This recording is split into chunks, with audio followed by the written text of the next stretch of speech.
जय Hind everyone. Welcome to कर्तव्य पथ एकेडमी। क्या हालचाल, कैसे हैं आप सभी लोग। हमारी यही आशा है कि आप लोग बहुत ही अच्छे होंगे। आप लोगों का स्वास्थ्य वगैरह सब कुछ बहुत ही बढ़िया होगा। आज के क्लास में हमें क्या पढ़ना है, तो आज हम लोग अपना जो करेंट चैप्टर चल रहा था ना ओशियन टाइड्स का, उसके अंदर थ्योरीज ऑफ ओरिजिन हम पढ़ रहे थे, जिसमें से आज हम प्रोग्रेसिव वेव थ्योरी के बारे में पढ़ने वाले हैं। ठीक है, तो तैयार हो जाइए। अपने नोटबुक पेन वगैरह जरूर अपने साथ रखना है, रख लीजिए। और नहीं भी रखते हैं तो कोई दिक्कत नहीं है, क्योंकि इस लेक्चर का जो पीडीएफ होगा, अभी तक तो हम ये करते आ रहे थे कि इसको अपने टेलीग्राम चैनल पे अपलोड करते थे, पर अब से मैंने एक ड्राइव का लिंक क्रिएट किया है, जहां पे आपको किसी भी पर्टिकुलर लेक्चर का पीडीएफ चाहिए रहेगा, उस लिंक को एक्सेस करके आप जो है डाउनलोड कर सकते हैं। ऑलराइट, जिसका लिंक आपको हमारे कमेंट में प्रोवाइड कर दिया जाएगा, डिस्क्रिप्शन में भी ये लिंक रहेगा, और आपको अगर टेलीग्राम से हमारे साथ जुड़े हुए हैं तो उससे मैंने ऑलरेडी आपको इन्फॉर्म कर दिया है। ठीक है, तो इसी के साथ हम लोग शुरू करते हैं अपने क्लास को बिना किसी और देरी के। तो देखिए, अभी तक की कहानी हमारी कुछ ऐसी चलती आई थी कि हमने शुरुआत किया था इस चैप्टर के इंट्रोडक्शन से, जिसमें हमने बेसिकली ये समझा था कि टाइड्स का आखिर मतलब क्या होता है। जिसमें हमने देखा था कि ओशियन वाटर का राइज और डाउन होना, पूरा उनका ये मूवमेंट क्या होना, एक साथ होना, यही आपका क्या कहलाता है, rise and fall of ocean water, यही आपके टाइड्स कहलाते हैं। ठीक है, उसके बाद इसकी वजह क्या होती है, तो वजह भी हमने देखा था कि जो मेन इसके अंदर जाहिर सी बात है, जब कोई चीज मूव करती है तो कोई ना कोई क्या उसके पीछे फोर्स लगती है। तो यहाँ पे ओशियन वाटर को जो मूव कराने की फोर्स है, इसमें बेसिकली तीन फोर्स को कहा गया है जो इसका काम करती हैं। ठीक है, पहली जो फोर्स है वो आपकी हो जाती है मून की फोर्स। मून की कौन सी फोर्स? Gravitational force. ठीक है, हम जानते हैं दुनिया में कोई भी दो बॉडी है तो वो क्या है, आपस में एक दूसरे को पुल करते हैं, अट्रैक्ट करते हैं। ठीक है, क्यों अट्रैक्ट करते हैं? Because of gravitational force. तो उसी वजह से मून जो है अपना अर्थ के ऊपर ग्रेविटेशनल फोर्स लगाता है, और उसी के साथ में दूसरा जो फोर्स आ जाता है वो होता है आपका किसका?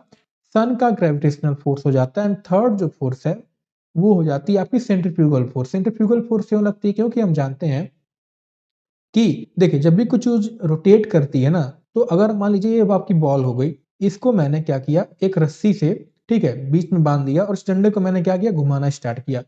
तो होगा क्या कि ये जो बॉल, अगर मैं इस रस्सी से नहीं बांधता तो ये क्या होती, बॉल आपकी स्ट्रेट सीधे चली जाती, स्ट्रेट पाथ पे निकल जाती। लेकिन क्योंकि मैंने इसको बांध रखा है, तो ये क्या होती है, गोल गोल इस पूरे क्या है ऑर्बिट में एक तरह से घूमने लगती है। ठीक है, तो ऐसा क्यों होता है कि बाहर जाने का प्रयास करती है? क्योंकि यहाँ पे आपकी कुछ फोर्सेज एक्ट करती हैं। जब भी कोई चीज सर्कल में मूवमेंट करती है तो यहाँ पे क्या है, दो तरह की फोर्स एक्ट करती है। एक होती है centrifugal force, right, and second जो फोर्स होती है वो होती है आपकी सेंट्रीपिटल फोर्स। सेंट्रीपिटल फोर्स जो आपकी अंदर की तरफ लगती है, सेंट्रीफ्यूगल फोर्स जो आपकी बाहर की तरफ लगती है। तो यही सेंट्रीफ्यूगल फोर्स की वजह से आपके जो है ये ओशियन का राइज एंड फॉल होता है। ठीक है, तो तीन फोर्सेज आपकी काम करती हैं, जिसमें से जो मोस्ट इंपॉर्टेंट हो जाती है वो आपकी मून की ग्रेविटेशनल फोर्स हो जाती है। ये हमने ऑलरेडी डिस्कस किया, और चीजें हमने जो थी इसके अंदर पढ़ा था। ठीक है, इतनी बात समझ में आई। वो हमने ओरिजिन ऑफ टाइड में पूरा प्रॉपर समझा था कैसे होता है। उसके बाद हमने टाइम ऑफ टाइड में पढ़ा था, जिसमें हमने देखा था कि आपकी टाइड जो है वो क्या है, बेसिकली लैग ऑफ टाइड देखा जाता है। ऐसा क्या मतलब हुआ? तो देखिए, मान लीजिए ये आपकी अर्थ हो गई, ठीक है, ये हमारा क्या हुआ, मून हो गया। अब हम जानते हैं मून जो है क्या, एक इलेक्ट्रिकल पाथ में चारों तरफ हमारे पृथ्वी के घूमता है, एंड पृथ्वी भी जो है ये वेस्ट टू ईस्ट क्या है आपकी रोटेट करती है। तो जैसे मान लीजिए ये कोई स्थान हो गया ए प्लेस, और जब टाइड आपका बेसिकली ज्यादातर वहीं पे होता है जब मून वो क्या होता है, ओवरहेड होता है। तो मान लीजिए ए स्थान पर मून क्या था आपका, ओवरहेड था, तो यहाँ पे टाइड हुई। अब हम ये भी जानते हैं कि अर्थ को रोटेट होने में कितना टाइम लगता है, तो it takes 24 hour to rotate. ठीक है, तो यानी 24 घंटे बाद ये जो ए प्लेस है 24 घंटे बाद रोटेट होके फिर से इसी जगह पे क्या होना चाहिए था, आ जाना चाहिए था 24 घंटे में, और इस स्थान पे 24 घंटे बाद क्या होना चाहिए था, टाइड होना चाहिए। बट ऐसा नहीं होता। क्यों नहीं होता? क्योंकि तब तक आपका जो मून होता है वो इस प्लेस पे ना होके, क्योंकि रिवॉल्व करता रहता है, तो इस प्लेस पे ना होके वो आपका दूसरे प्लेस पे मूव कर जाता है। तो अब ए प्लेस पे टाइड आने के लिए जब ये जो होगा मून के ओवरहेड पहुंचेगा, यानी इस स्थान पे पहुंचेगा, तभी टाइड आएगी। तो ये डिस्टेंस कवर करने में क्या है, आपको लगभग 52 मिनट लग जाते हैं। ठीक है, 50 से 52 मिनट। तो इस वजह से क्या होता है, टाइड आपकी डेली क्या होती है, डिले होती जाती है। राइट, तो ये पॉइंट आपको समझ में आया यहाँ पे। उसके बाद हमने टाइप्स ऑफ टाइड में पढ़ा था, जिसमें हमने स्प्रिंग टाइड समझा था। मैंने आपको पिछले क्लास में बताया था, उसके पिछले क्लास में बताया था। याद करने का तरीका क्या होगा? स्प्रिंग मतलब क्या? यस से आप स्ट्रेट पाथ याद कर लीजिए, यानी जब आपके मून, सन एंड पृथ्वी जो हो स्ट्रेट पाथ में हो, ठीक है, चाहे ये मून आपका इस पोजीशन पे हो या आपके इस पोजीशन पे हो, दोनों केस में जो आपकी टाइड होती है वो आपकी स्प्रिंग टाइड कहलाती है। उसी का उल्टा आपका नीप हो जाता है। नीप मतलब क्या? कि अगर ये हमारा सन है, अगर हमारी ये पृथ्वी है, तो जब पृथ्वी के कंपैरिजन में सन और मून के बीच में एक 90 डिग्री का एंगल बने, यानी परपेंडिकुलर ये ऐसे कुछ एंगल बने ए प्लेस पे चाहे बी प्लेस पे, तो उस दौरान जो आपकी टाइड होती है वो आपकी नीप टाइड कहलाती है। उसी तरह हमने ट्रॉपिकल इक्वेटोरियल टाइड पढ़ा था। जैसा हम जानते हैं कि जैसे सन आपका जो है, अगर ये आपका सन हो गया, आपकी पृथ्वी हो गई, तो क्या है, कभी सन की लाइट जब इधर रहती है तो इक्वेटर पे पड़ती है, जब इस साइड आती है तो आपकी क्या है, पृथ्वी आपकी झुकी हुई है 23.5 डिग्री, तो क्या है आपकी ट्रॉपिकल पे पड़ती है। इधर आती है तो क्या वहां पे रहेगा, आपके साउथर्न हेमिस्फीयर में के पड़ती है, ठीक है, ट्रॉपिक ऑफ कैप्रिकॉर्न के ऊपर पड़ती है, राइट। उसी तरह से मून के साथ भी कुछ ऐसा होता है, ठीक है।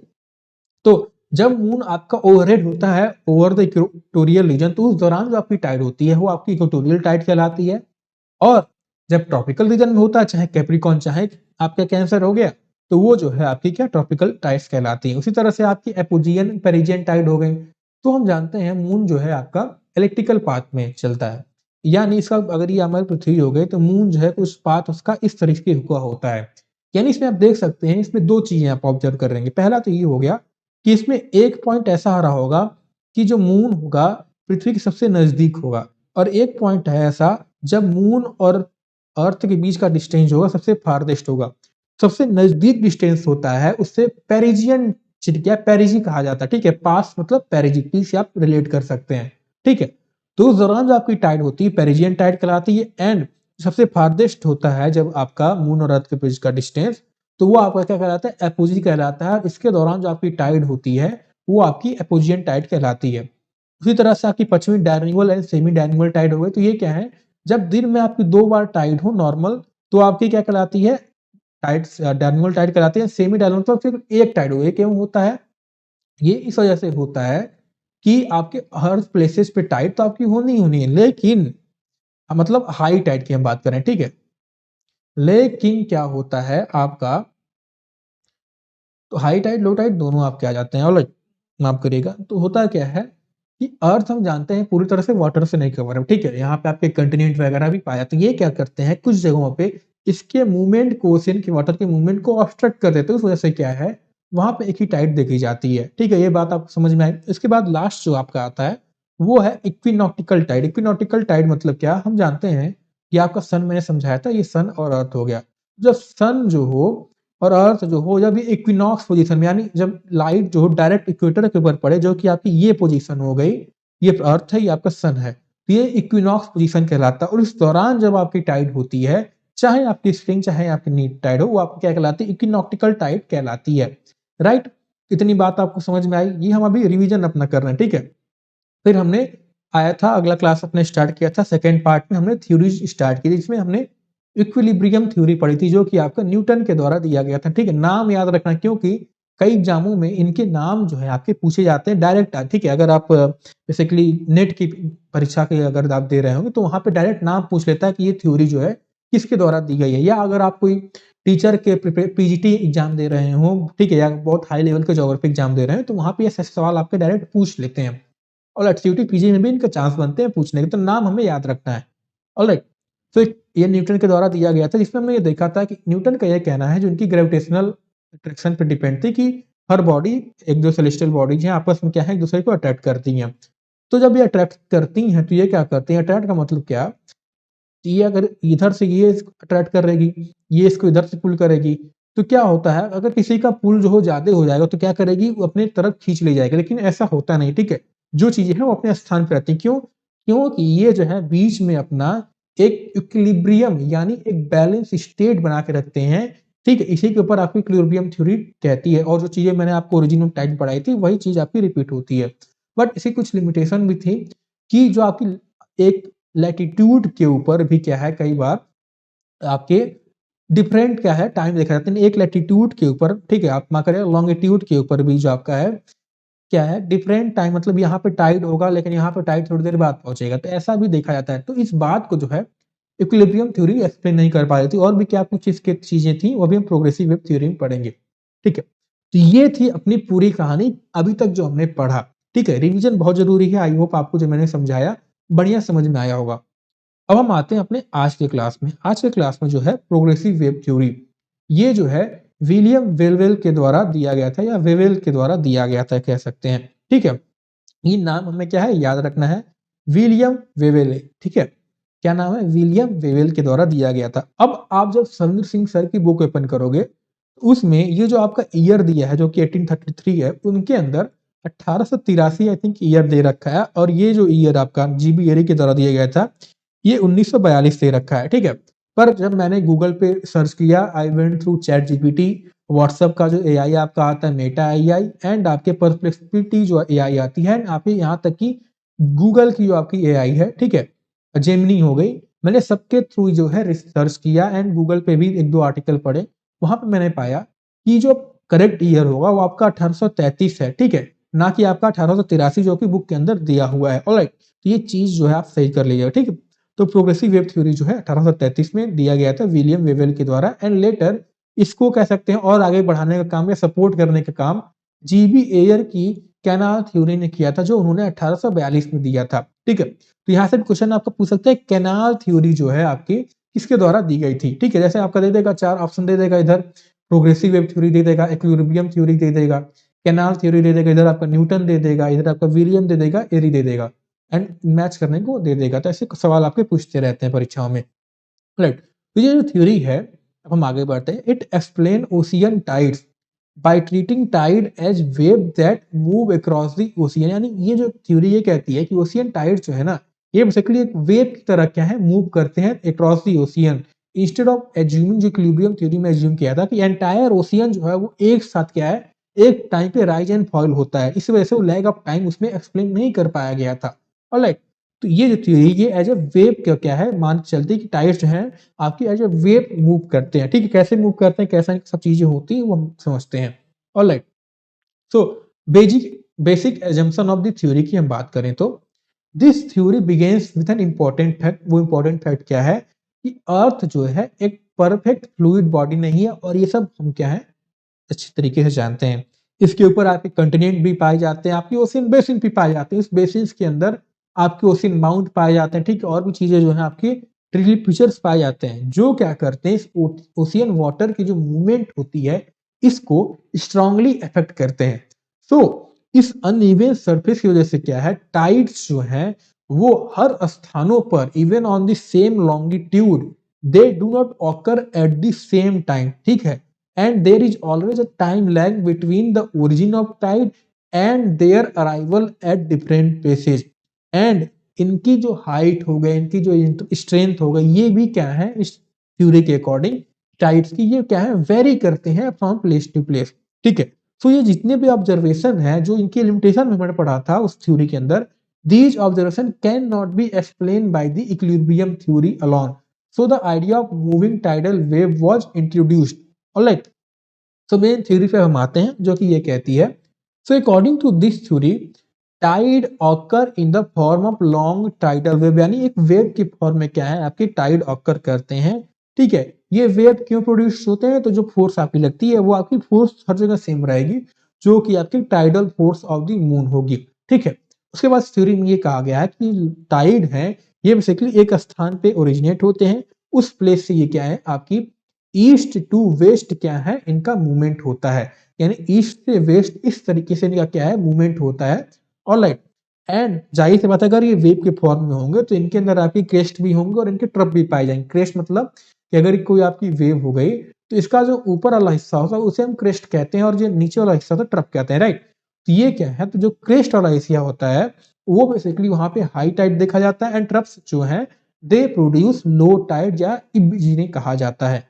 ठीक, उसके बाद हम आगे बढ़े तो जो स्पीड और लेंथ होती है इन टाइडल वेव्स की, ये जो है डिपेंड करती है किस चीज पे, तो ओशियन का डेप्थ कितना है। ठीक है, अगर कोई बहुत ही गहरा जो है आपका ओशियन है तो वहां पे क्या होगा, एरिया का हिस्सा है तो वहां क्या होगा, टाइड्स फ्रीली मूव करेंगे, ठीक है, पूरा खुला समुद्र रहेगा, फास्टर मूव करेंगे। बट अगर वहीं शैलो सीज आ गए या कोई आपका सी माउंट आ गया, कोई और रिलीफ फीचर्स आ गए, तो ये क्या होगी, वहां पे इनकी स्पीड क्या है, घट जाती है, लेंथ इनकी घट जाती है, ठीक है। लेकिन प्रोग्रेसिव का मतलब क्या होता है, प्रोग्रेसिव मतलब क्या, कि वो जो है वेव हमेशा आगे बढ़ती हुई जाती है। अब इसके बाद जो है अगले जो क्लास है उसमें स्टेशनरी वेव पढ़ेंगे theory.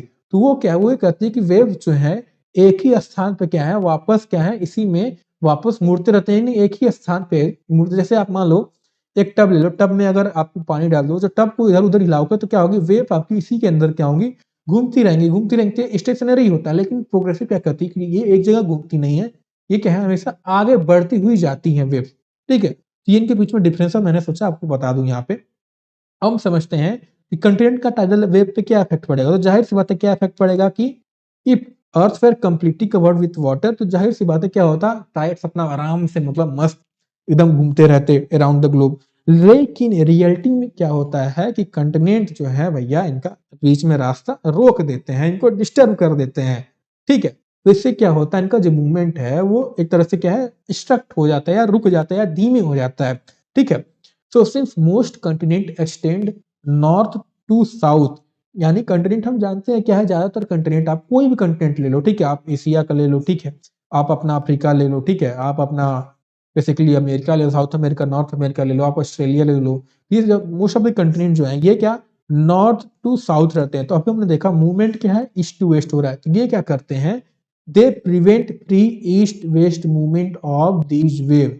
As a result tidal waves are least obstructed in the ocean. अब जाहिर सी बात है ये कहाँ पे लीस्ट ऑब्स्ट्रक्ट होंगे, तो हम जानते हैं यहाँ आपका अंटार्कटिक कंटिनेंट आ जाता है, ये जो पूरा आपका एरिया होता है ये क्या है, खाली होता है। So as a result these waves are least obstructed in the ocean around Antarctica where land barriers are what, they are minimal, ठीक है, इतनी बात समझ में आई। 10 ऐसा इसमें ये कहा गया है इसके अकॉर्डिंग कि टाइडल वेव्स जो है वो बेसिकली आपके साउदर्न ओशियन में क्या है, ओरिजिनेट होते हैं in the southern hemisphere under what, under direct influence of moons tidal force, ठीक है। इन वेव्स को क्या कहा गया, जो साउदर्न ओशियन पहले ही ओरिजिनेट होते हैं, इन्हें जो है प्राइमरी टाइडल वेव्स नाम दिया गया। प्राइमरी मतलब प्रथम, ठीक है, which move from east to west, and इन्हें जो है फोर्स्ड वेव भी कहा जाता है। क्यों, क्योंकि ये डायरेक्टली कंट्रोल होते हैं मून के द्वारा, ठीक। तो अब होता क्या है, इनका east west movement southern ocean में ओरिजिनेट करते हैं, तो जाहिर सी बात है ईस्ट वेस्ट मूवमेंट जब इनका होगा, तो जब ये कंटिनेंट के साथ कोलाइड करते हैं ड्यू टू दिस ऑब्स्ट्रक्शन, ठीक है, इधर आपका साउथ अमेरिका कंटिनेंट आ गया, राइट। जब साउथ अमेरिका कंटिनेंट के साथ क्या है कोलाइड करते हैं, तो ये क्या करते हैं, ऑब्स्ट्रक्ट कर देते हैं। ऑब्स्ट्रक्ट होके ये बेसिकली नॉर्थवर्ड डिफ्लेक्ट हो जाते हैं, वेव्स क्या है नॉर्थवर्ड डिफ्लेक्ट हो जाती हैं, and these northward moving waves are called secondary, और इन्हें डिराइव्ड वेव भी कहा जाता है, ठीक। These secondary wave also move generally from east to west while slowly progressive northward, यानी ये क्या है, ईस्ट टू वेस्ट मूव कर जाते हैं, बट क्या है, स्लोली प्रोग्रेसिव नॉर्थवर्ड, ऑलराइट। तो इसके बाद क्या होता है, अब ये बाद में क्या है, सेकेंडरी वेव और जाके और कहीं टकराते हैं, इनकी रफ्तार घटती है, तो ये क्या है, और फर्दर ये माइनर वेव्स में क्या है, फर्दर जनरेट हो जाते हैं। यानी 3 तरह की वेव्स इस थ्योरी में कहा गया है जनरेट होती है। पहली प्राइमरी वेव जो कि मून से डायरेक्ट कंट्रोल हो रही है, ठीक है। फिर ये जब डाक टकराते हैं तो ये क्या है, सेकेंडरी वेव में कन्वर्ट हो जाते हैं, ये फर्दर जो है आपकी क्या माइनर वेव में कन्वर्ट हो जाए। जैसे आप नदी में एक ढेला फेंको तो क्या होता है, आज पूरा वेव में क्रिएट होता है ना, ठीक है। पहला वेव क्यों क्रिएट हुआ, बिकॉज आपने ढेला फेंका, तो ढेला या पत्थर बोल लीजिए, ठीक है, रॉक, हमारे यहाँ बेसिकली इसे ढेला कहा जाता है, ठीक है। तो होता क्या है, फेंका आपने, अब वेव क्रिएट हुई, वेव क्रिएट हुई, किनारे पर टकराई, फिर क्या होगी, ये सेकेंड वेव जो होगी क्रिएट होगी, ठीक है। तो ऐसे क्या है, यानी ये प्राइमरी वेव सेकेंडरी वेव, तो ऐसे ही क्या फिर धीरे धीरे फिर आपस में टकराएंगे, फिर आपके अदर माइनर वेव जनरेट हो जाती है। तो यही कुछ कहानी ये कहा गया टाइड्स के अंदर होती है। तो as secondary and minor wave move northward, इनकी हाइट, इनकी स्ट्रेंथ जाहिर सी बात है ग्रेजुअली डिक्रीज होती है, इनकी एनर्जी जो है स्लोली डिसिपेट्स होती है, एंड जो आपकी अराइवल होती है टाइम ऑफ टाइड का, ये भी क्या है डिलेड हो जाती है एट प्लेसेस फार्दर नॉर्थ, ठीक है। देखिए इट में भी पॉइंटेड आउट है प्राइमरी वेव्स जो है आपकी जनरली क्या है मून के द्वारा डायरेक्टली इन्फ्लुएंस होती हैं, बट जो आपकी माइनर वेव होती हैं ये क्या है, फ्रीली वेव होती है, यानी प्राइमरी वेव को पोस्ट वेव कहा है, तो ये क्या है, प्राइम माइनर वेव की फ्रीली वेव्स हो जाती हैं। It is thus apparent that tidal wave after being originated where from southern ocean, ये क्या है, प्रोग्रेसिवली मूव करते हैं नॉर्थवर्ड, ईस्ट टू वेस्ट का मूवमेंट होता है with continuous lag of time and dissipation of wave energy. In other words, कह सकते हैं the arrival of these progressive wave at successive places northward along the same longitude is progressively delayed, यानी ये हमें समझाती theory क्यों एक longitude के ऊपर आपकी टाइड्स जो है क्या है, डिले होती जाती है, यानी इस प्लेस पे दूसरी जगह टाइम पे आती तो इस प्लेस पे दूसरे टाइम पे आती, भले ही सेम लॉन्गिट्यूड पे हो।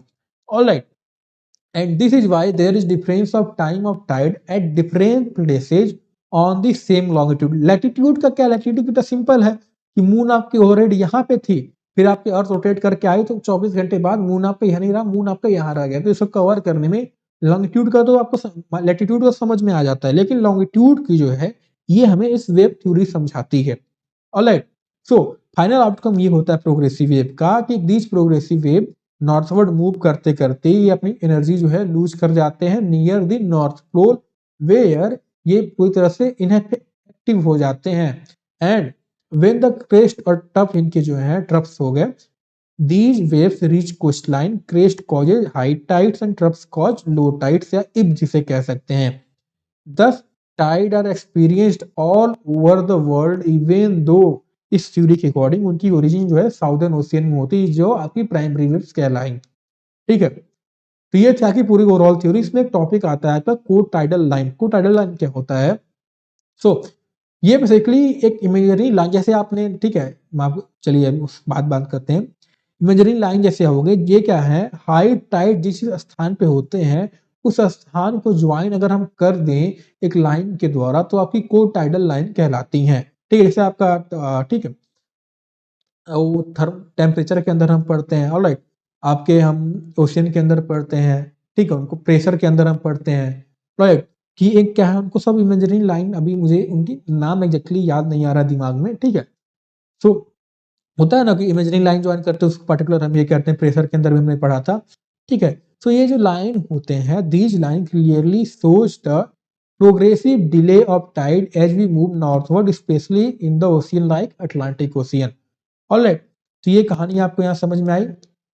सो इन सिंपल वर्ड अगर हम कहें कि टाइड्स जो है इस थ्योरी के अकॉर्डिंग ये एक स्टेशनरी बल्ज नहीं होते हैं, बट एक मूविंग वेव की तरह काम करते हैं। ये मूव कहाँ स्टार्ट होते हैं? साउदर्न वेव में, जिसे प्राइमरी वेव कहा जाता है, फिर कंटिनेंट ने ब्लॉक करके रिडायरेक्ट करती है जिन्हें सेकेंडरी वेव कहा जाता है, एंड फर्दर ये आपके माइनर वेव में कन्वर्ट हो जाती है। Wave move northward with time delay and loss of energy. ये हमें समझाती है कि why there is different timing even on the same longitude. So this is the central idea of what progressive wave theory. अब इनके evaluation की हम बात करें तो देखिए, अकॉर्डिंग टू वेव थ्योरी हमने देखा कि टाइड्स क्या कहना था कि आपके साउदर्न ओशियन में ओरिजिनेट होते हैं, देन नॉर्थवर्ड मूव करते हैं, एंड एज ये मूव करते हैं their time of arrival gets delayed, therefore the theory suggest that age of tide what increases in northward. ठीक है, मतलब बाद में एज क्या है, बढ़ता जाता है। So in simple word, अगर इसका ये कहना है, tide start in south along a particular longitude, it should reaches places farther north much later on the same longitude. However, actual tidal observation ये देखा गया है कि इस पूरी जो आइडिया है इसको सपोर्ट नहीं करती। क्यों? जैसे फॉर एग्जाम्पल एटलांटिक ओशियन का डेटा उठाया, इसमें ये देखा गया कि at the time of spring tide is almost what it is safe from Cape Horn से लेके आपकी in the south to Greenland in the north. ठीक है, क्या है, एक ही टाइम देखा जाता है। सो अगर टाइड, जाहिर सी बात है, अगर सही में क्या है प्रोग्रेसिवली मूव कर रहे होते south to north, there should have been a clear and large time difference between these two places, but this is not a, यानी ये थ्योरी जो है ये तो हमें समझा देती है, ठीक है, कि आपकी वेव्स के फॉर्म में चलती हैं, बट ये जो आपके रीजनल डिफरेंसेस हर ओशियन में देखे जाते हैं, लोकल डिफरेंसेस जो आपके देखे जाते हैं, इस पॉइंट को थ्योरी ये समझा नहीं पाती है। सो अनदर वही मैं आपको बता रहा था कि limitation is that tides are mainly local, ये क्या है, लोकल रीजनल फिनोमिना होते हैं। मोस्ट ऑफ द टाइड्स जो है आपकी shape of coast line, depth of sea, size and form of ocean basin, position of landmass, इनके ऊपर डिपेंड करते हैं। This means that tides are not simply global wave starting in the southern ocean and moving everywhere as the theory suggests। ठीक है, further और several attitudes पे हमने देखा कि diurnal tide once a day, semi diurnal tides देखे जाते हैं and are observed at the same location. So the progressive wave theory fails to clearly explain why different tidal types occur at the same longitude। In addition to these, there is a large spatial variation in tide irregularity from one ocean to another। ठीक है, तो ये जो differences हैं जो arise होते हैं इस कॉम्प्लेक्स ओशियन बेसिन की वजह से, इनके अंदर इतनी चीजें जो पाई जाती हैं which are not adequately explained by progressive wave theory. और यहीं पे हमारी जो है सेवा आपकी समाप्त होती है। ठीक है, therefore progressive wave theory is not useful, मतलब यूजफुल तो है but it is incomplete and it can not fully explain the complex nature of ocean tides on its own. Alright, तो मिलते हैं आपको अगले क्लास में। अगले क्लास में जो है हम बेसिकली आपका स्टेशनरी वेव थ्योरी के बारे में पढ़ेंगे। ठीक है, जय हिंद। तब तक के लिए हमारे साथ ऐसे बने रहिए, अपनी पढ़ाई करते रहिए।